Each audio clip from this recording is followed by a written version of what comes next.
Hey guys, I know we would all love to have a personal chef in the kitchen. Well, today you have one. I'm here with my friend Chef Patrick, and he is going to show us some great kitchen tips and tricks that will make your time in the kitchen so much easier.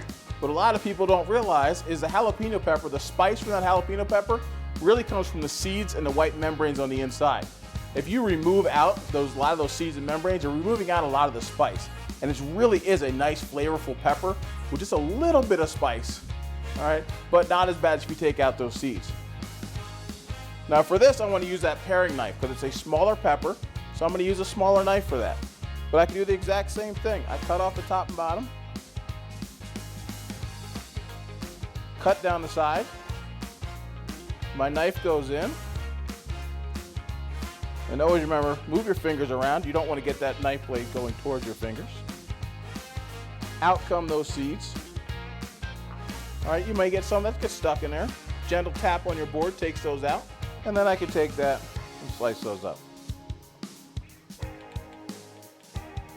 So quick and easy. Now if I want to dice this, I always like to look at things. If I go from sticks to cubes, it makes life easy. So I have my sticks. If I just turn those sticks, just slowly working my way through there, those sticks, I've now diced it up. Quick and easy. So I have sticks if I want those, or diced up if I'd like those. Thanks, Chef. You can get more kitchen tips from Chef Patrick right here on my YouTube channel. Make sure you like, follow, and subscribe so you don't miss a single thing. And be sure to check out more of my favorite easy recipes and quick tips. I'll see you next time. Bye-bye.